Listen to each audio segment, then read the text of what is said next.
Epístola de Paulo aos Efésios, capítulo 6. Filhos, obedecei a vossos pais no Senhor, pois isso é justo. Honra a teu pai e a tua mãe, que é o primeiro mandamento com promessa, para que te vá bem e sejas de longa vida sobre a terra. E vós, pais, não provoqueis vossos filhos à ira, mas criai-os na disciplina e na admoestação do Senhor. Quanto a vós outros servos, obedecei a vosso Senhor segundo a carne, com temor e tremor, na sinceridade do vosso coração, como a Cristo, não servindo à vista, como para agradar a homens, mas como servos de Cristo, fazendo de coração a vontade de Deus, servindo de boa vontade, como ao Senhor e não como a homens, certos de que cada um, se fizer alguma coisa boa, receberá isso outra vez do Senhor, quer seja servo, quer livre. E vós, senhores, de igual modo procedei para com eles, deixando as ameaças, sabendo que o Senhor, tanto deles como vosso, está nos céus, e que para com ele não há acepção de pessoas. Quanto ao mais, sede fortalecidos no Senhor e na força do seu poder. Revesti-vos de toda a armadura de Deus, para poderdes ficar firmes contra as ciladas do diabo. Porque a nossa luta não é contra o sangue e a carne, e sim contra os principados e potestades, contra os dominadores deste mundo tenebroso, contra as forças espirituais do mal nas regiões celestes. Portanto, tomai toda a armadura de Deus, para que possais resistir no dia mau, e depois de terdes vencido tudo, permanecer inabaláveis. Estai, pois, firmes, cingindo-vos com a verdade e vestindo-vos com a couraça da justiça. Calçai os pés com a preparação do Evangelho da paz, embraçando sempre o escudo da fé, com o qual podeis apagar todos os dardos inflamados do maligno. Tomai também o capacete da salvação e a espada do Espírito, que é a palavra de Deus, com toda oração e súplica, orando em todo o tempo no Espírito, e para isso vigiando com toda perseverança e súplica por todos os santos e também por mim, para que me seja dada, no abrir da minha boca, a palavra, para com intrepidez fazer conhecido o mistério do Evangelho, pelo qual sou embaixador em cadeias, para que em Cristo eu seja ousado para falar, como me cumpre fazê-lo. E para que saibais também a meu respeito e o que faço, de tudo vos informará Tíquico, o irmão amado e fiel ministro do Senhor. Foi para isso que eu vô-lo enviei, para que saibais a nosso respeito e ele console o vosso coração. Paz seja com os irmãos e amor com fé, da parte de Deus Pai e do Senhor Jesus Cristo. A graça seja com todos os que amam sinceramente a nosso Senhor Jesus Cristo.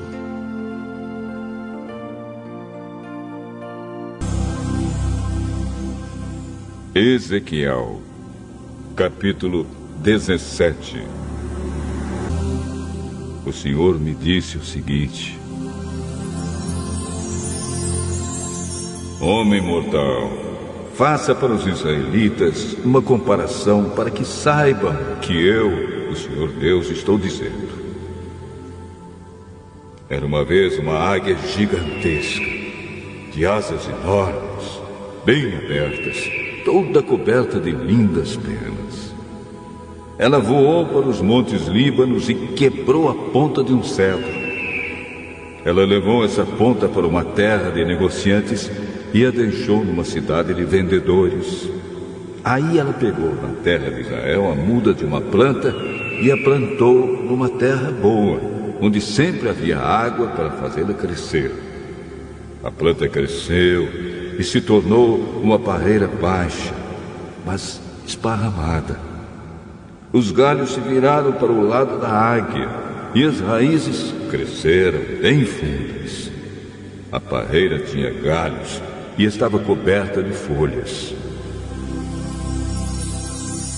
Havia outra águia gigantesca, de asas enormes e muitas penas.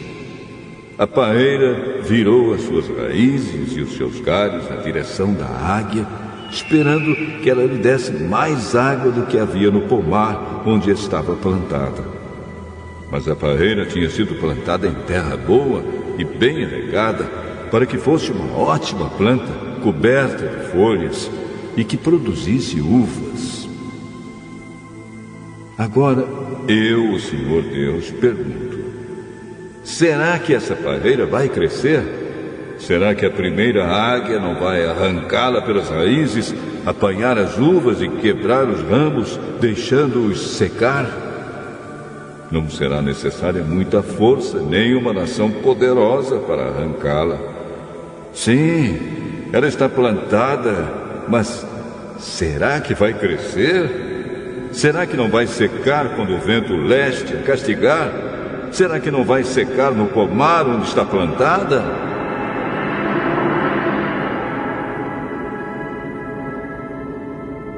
E o Senhor me disse: pergunte a esses rebeldes se entenderam o que essa comparação quer dizer. Diga-lhes que o rei da Babilônia veio a Jerusalém, pegou o rei e os seus oficiais e os levou para a Babilônia. Ele escolheu um homem da família do rei, fez um tratado com ele e o obrigou a jurar que lhe seria fiel. O rei da Babilônia também levou os homens importantes para evitar que a nação se levantasse outra vez e para ter certeza de que o tratado seria cumprido.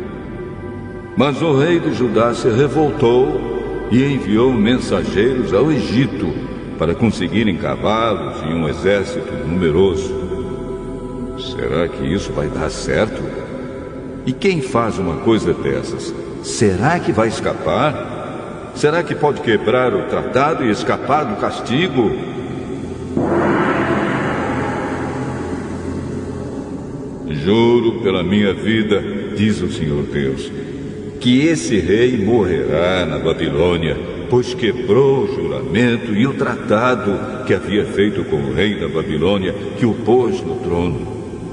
Nem o poderoso exército do rei do Egito seria capaz de ajudá-lo na guerra, quando os babilônios construírem rampas e torres de ataque a fim de matar muita gente. Ele quebrou o juramento e o tratado que havia feito. E, porque fez todas essas coisas, não escapará. O Senhor Deus diz: juro pela minha vida que eu castigarei o rei por ter quebrado o tratado que pelo meu nome ele jurou guardar. Estenderei uma rede de caçador e o pegarei nela. Eu o levarei à Babilônia e o castigarei ali, pois ele foi infiel a mim. Os seus melhores soldados serão mortos em batalha, e os que ficarem vivos serão espalhados em todas as direções. Aí vocês ficarão sabendo que eu, o Senhor, falei. O Senhor Deus diz isto: tirarei a ponta de um cedro alto, cortarei um broto novo e o plantarei num monte elevado, no monte mais alto de Israel. Ele soltará galhos, produzirá sementes e se tornará um cedro muito lindo. Pássaros de todo tipo viverão ali e acharão abrigo na sua sombra. Todas as árvores dos campos ficarão sabendo que eu sou o Senhor. Eu derrubo as árvores altas e faço as árvores pequenas crescerem. Eu seco as árvores verdes e faço com que as árvores secas fiquem verdes de novo. Eu, o Senhor, falei. Eu cumprirei o que prometi.